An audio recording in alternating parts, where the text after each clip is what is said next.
कामधारी मैया जब महारानी द्रौपदी की नजर में आई, रो करके कहा मैया कामधारी रोक लो प्रेमो तो दुशासन को कह दो कि हमें सभा में खींच करके ला दीजिए। मैया कामधारी आज अगर तुम्हारा पुत्र हमें खींच करके सभा में ले तो मैया हस्तिनापुर में अनर्थ हो जाएगा। आज पांचों भाई धर्म के बंधन में बंधे बैठे हैं मैया। मैया जिस दिन पांचों पांडव धर्म के बंधन को तोड़ करके आजाद हो गए, तुम्हारे बच्चों की खून की प्यासी मैया या आज अपने पुत्र को रोक दो। आज हमें सभा में ले गए तो मैया हस्तिनापुर की कीर्ति गिनती शुरू। हस्तिनापुर में कुशल तब तक है जब तक पांडवों का 12 वर्ष का वनवास है, 1 वर्ष का आज्ञावास है। मैया भारत में जिसको 14 वर्ष प्रारंभ हो, पांडव धर्म के बंधन को तोड़ करके जिस समय आजाद होंगे मैया, हस्तिनापुर में खून की नदियां बही। कह दो अपनी आंखों से अपने बच्चों की दाहत रोने के लिए तैयार हो जाए।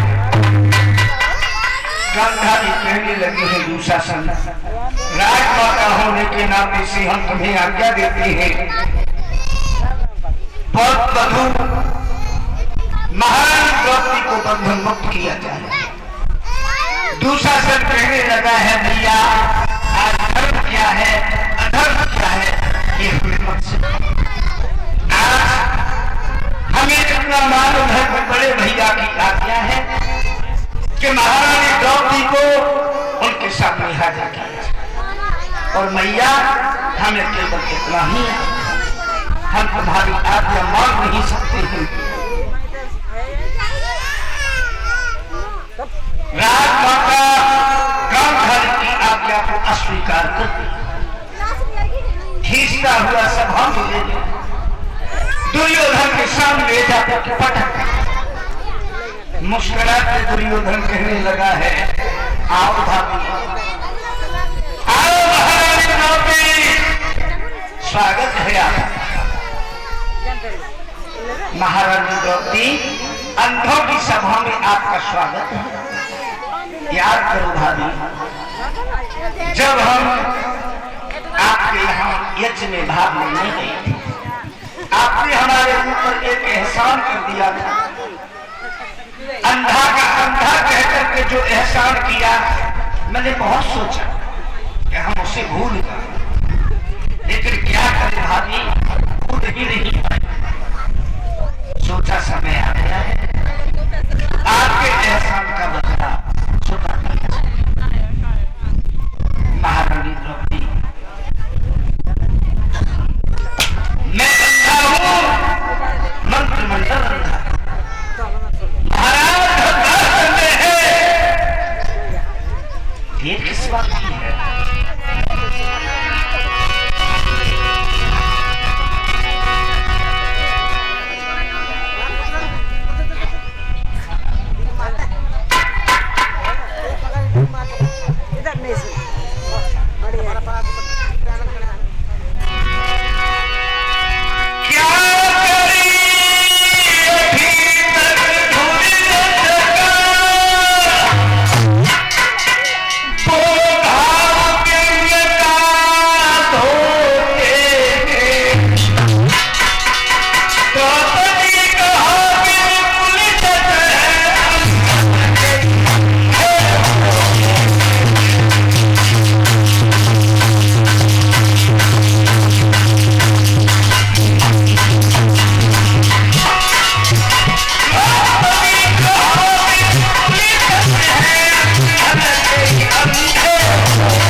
संघों का मंत्रिमंडल भी होता है। हाँ पितामह भी तुमको दिखाई देता है, वो तुम्हारी ओर देखेंगे, गुरु द्रोणाचार्य हैं, वो तुम्हें देखेंगे नहीं, कुल गुरु कृपाचार्य करते हुए महारानी को भी तुम्हारे ऊपर दृष्टि नहीं डालेंगे। हाँ तुम्हारे पांचों पतियों को दिखाई देता है, तो पति से कभी पत्नी को पर्दा भी नहीं करना चाहिए।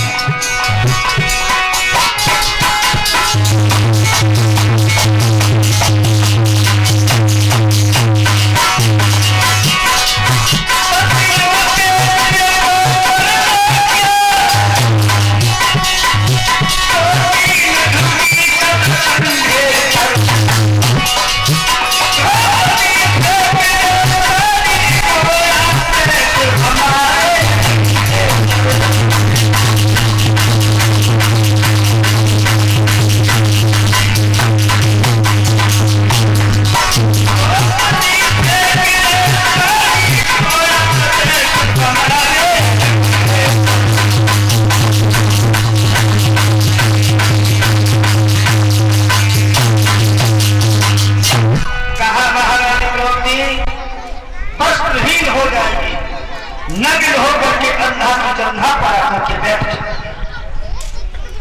जैसे ही आदेश महारानी के हृदय के खंड खंड उड़ सोचने लगी है।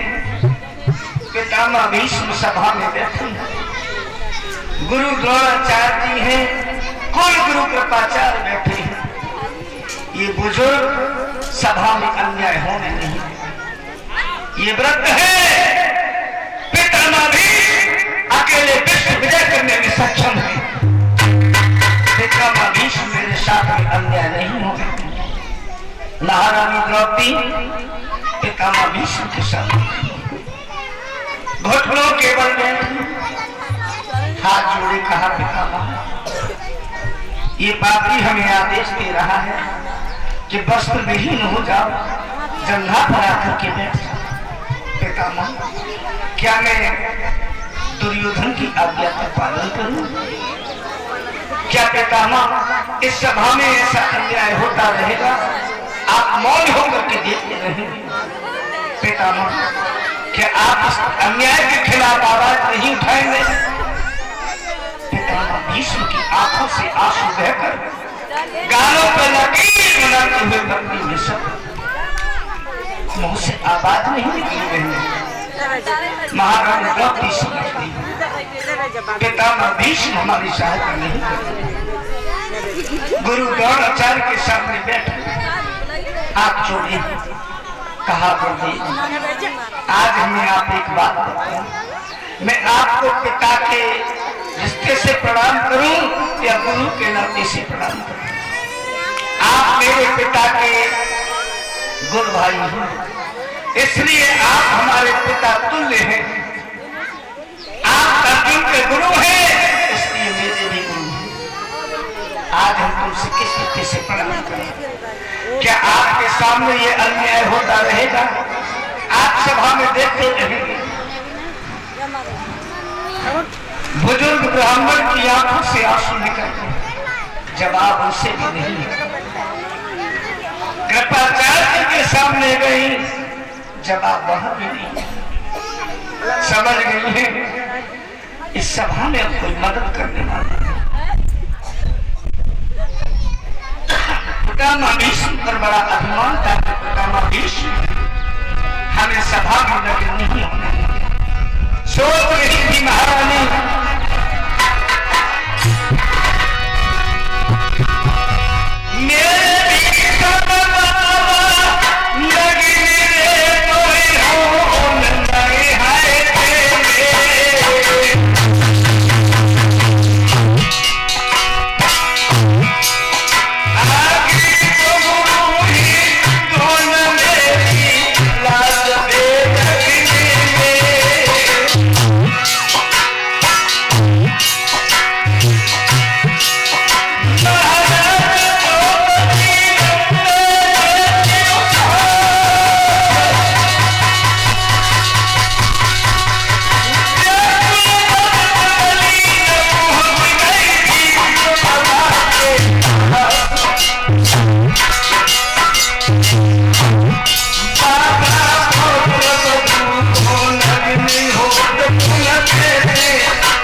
पांचों पांडवों के सामने महारानी आ गई।